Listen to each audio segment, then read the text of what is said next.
Maintenant, pour la dernière intervention en français, ce sera Mélanie Craig du journal Le Devoir.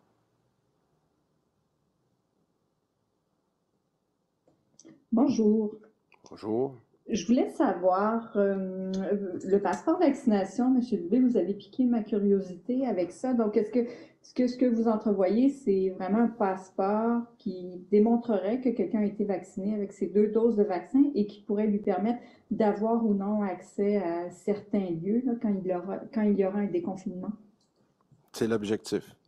C'est exactement ce que j'ai demandé à la santé publique. J'ai dit, écoutez, je suis capable, quand je fais une réservation d'avion, d'avoir ma carte d'embarquement avec un code QR qu'on appelle le code QR, le fameux carré. Et je fais le parallèle très simple là, avec ce qui s'est fait avec la H1N1, où on vous envoyait par courriel il y a quelques années.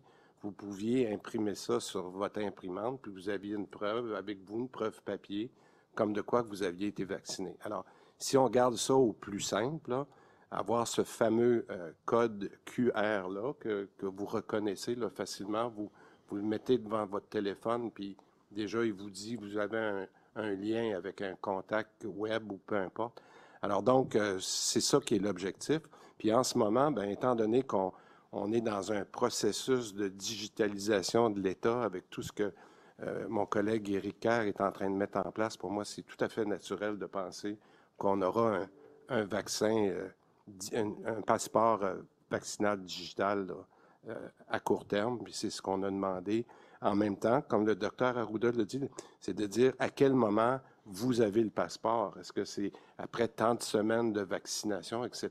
C'est ça qu'on est en train de regarder, mais on a des gens qui travaillent là-dessus.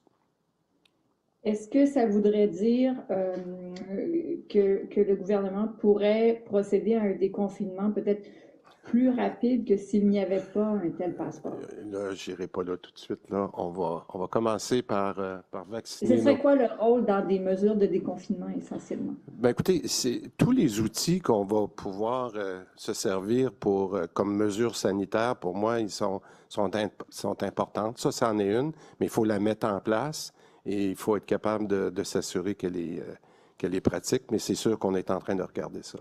Nous allons maintenant